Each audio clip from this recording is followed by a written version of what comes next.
नमस्ते। राष्ट्रीय एवं अंतर्राष्ट्रीय घटनाक्रम की क्लास में मैं राकेश राजपूत आपका स्वागत करता हूं। जैसा कि भारतीय संस्कृति एवं इतिहास, जो संस्कृति एवं इतिहास वेद पुराणों में कई चीजों का वर्णन है, उनमें से ही आपको एक वर्णन दिखाई देगा भगवान परशुराम का। ठीक, परशुराम की जब पहली मुलाकात भगवान राम से होती है तो उन्होंने एक शब्द कहा था कि भार्गव राम के होते हुए ये कौन से राम। तो भगवान राम ने कहा था कि मैं दशरथ पुत्र राम हूं। इसका मतलब परशुराम ने स्वयं को भार्गव बताया था और कहा था भार्गव राम। और अगर देखा जाए तो भार्गव राम के नाम पर या परशुराम के नाम पर भारत में एक नए अस्त्र का विकास हुआ है जिसको कहा जाता है भार्गवास्त्र। और इस भार्गवास्त्र की वजह से चीन एवं पाकिस्तान समेत दुनिया के कई देशों में अलग प्रकार की चिंताएं बढ़ गई हैं। सामान्य तरीके से देखा जाए तो जो पारंपरिक युद्ध कौशल थे, पारंपरिक युद्ध कौशल कहीं ना कहीं आपको युद्ध में फेल दिखाई दिए, और वो युद्ध थे रूस, यूक्रेन और साथ में आर्मेनिया एवं अजरबैजान। वहां पर जो आपके पारंपरिक युद्ध के क्षेत्र थे उसमें जो इस्तेमाल किया गया वो ड्रोन का इस्तेमाल किया गया, और ड्रोन की वजह से बहुत ज्यादा नुकसान रूस को भी उठाना पड़ा, और साथ में आर्मेनिया की जितनी सैन्य शक्ति थी उसको अजरबैजान ने तबाह कर दिया, क्योंकि अजरबैजान ने कई प्रकार के एडवांस जो ड्रोन सिस्टम थे वो ले रखे थे टर्की से।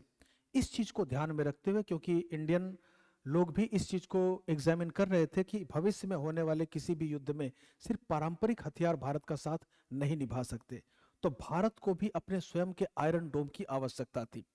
आयरन डोम, जैसा कि हम लोगों ने सुना है कि इजराइल का अपना आयरन डोम है, और हम लोगों ने थंबनेल ही बना रखा है कि भारत के आयरन डोम से चीन एवं पाकिस्तान की नींद हुई हराम, है ना। अब यहां पर अगर देखा जाए तो ये जो भारत का आयरन डोम आपको नजर आ रहा है, ये काउंटर करता है ड्रोन सिस्टम को। और अगर देखा जाए तो ये एक साथ 64 मिसाइल फायर करता है।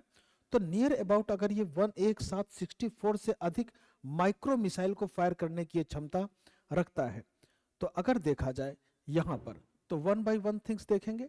यहां पर आपको जो प्राइम चीज दिखाई दे रही होगी, ये इसका सिस्टम है जो इंटरसेप्ट करेगा ड्रोन को, और इसमें 64 मिनी मिसाइल होते हैं। ये भारत का एक इंटरसेप्टर सिस्टम है भारतीय आकाशीय सुरक्षा को मजबूत बनाने के लिए।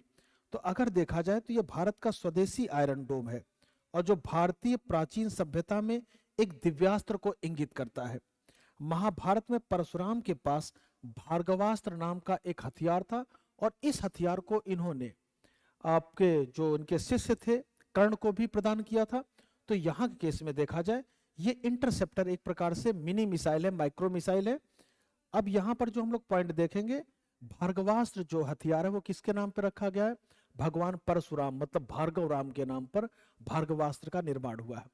तो भगवान परशुराम के द्वारा जो भार्गवास्त्र बनाया गया वो प्रदान किया गया कर्ण को, और जबकि कर्ण को इन्होंने श्राप भी दिया था कि किसी विशेष परिस्थिति में जब आप फंसोगे तो आपको ये विद्या कार्य नहीं आएगी। तो यहां के केस में देखा जाए जो भारत ने भार्गवास्त्र बनाया है, इसकी विशेषता क्या है? ये भारत का स्वदेशी आयरन डोम है। इसका मतलब ये इंटरसेप्ट करेगा आने वाले आकाशीय जो चीजें होंगी भारत के ऊपर खतरा। ये भारत का स्वदेशी आयरन डोम है। यह शब्द भारतीय प्राचीन सभ्यता में एक दिव्यास्त्र को इंगित करता है। अगले पॉइंट में देखा जाए, महाभारत में परशुराम के पास भार्गवास्त्र नामक दिव्यास्त्र का उल्लेख मिलता है।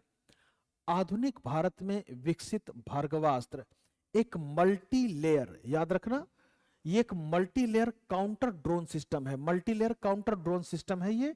और अगली पॉइंट में अगर हम देखें, अगले पॉइंट में आपको नजर आएगा इसका निर्माण इकोनॉमिक्स एक्सप्लोसिव्स लिमिटेड एवं सोलर ग्रुप के द्वारा किया गया है, जो कि फिगर में आपको स्पष्ट रूप से दिखाई दे रहा था कि इसके डेमोन्स्ट्रेशन में ये नाम लिखा हुआ था। तो अगर देखा जाए इसका निर्माण इकोनॉमिक एक्सप्लोसिव लिमिटेड एवं सोलर ग्रुप के द्वारा किया गया है। रूस, यूक्रेन तथा अजरबैजान और आर्मेनिया युद्ध में पारंपरिक हथियारों के साथ इसकी आवश्यकता का निरीक्षण हुआ। अगले पॉइंट में अगर देखें तो अगले पॉइंट में अगर इसकी आवश्यकता दिखाई दी तो इसका विकास भी किया गया। यह एक साथ 64 से अधिक माइक्रो मिसाइल को फायर करने की क्षमता रखता है।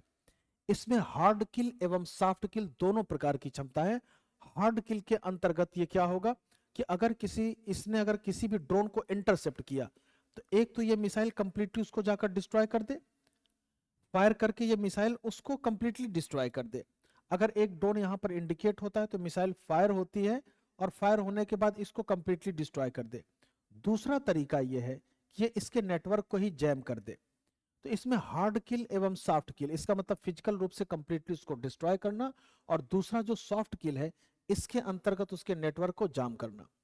अगले पॉइंट में देखा जाए, यह हार्ड किल में ड्रोन को भौतिक रूप से नष्ट कर सकता है, तथा सॉफ्ट किल में यह ड्रोन के संचार एवं नेविगेशन सिस्टम को बाधित करता है। ये इसके प्राइम रीजन थे। अगर देखा जाए तो ये जो आपका भार्गवास्त्र था, ये वर्तमान समय की जरूरत थी।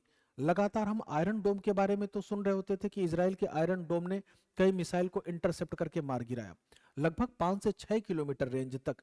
ये भी इंटरसेप्ट करके जो ऑब्जेक्ट्स होंगे, फ्लाइंग ऑब्जेक्ट्स, उनको डिस्ट्रॉय करेगा, जिससे इंडियन आर्मी या भारतीय सीमाओं को खतरा हो। अगर देखें तो ये जो आपको भार्गवास्त्र है, इसमें इंटरसेप्टर भी, इंटरसेप्टर के लिए आपके रडार्स होंगे और जो लोकेशन बताएंगे, और एक साथ ये 64 मिसाइल को फायर कर सकता है और टारगेट को एंगेज करता है। अगले पॉइंट में देखा जाए, जैसा कि हम लोगों ने देखा था कि इकोनॉमिक्स एक्सप्लोसिव लिमिटेड के द्वारा इसका टेस्ट फायर किया गया था या डिमॉन्स्ट्रेशन किया गया था। अगर देखा जाए तो भारत नित्य नए आयाम तय कर रहा है रक्षा के क्षेत्रों में और आवश्यकता के अनुसार।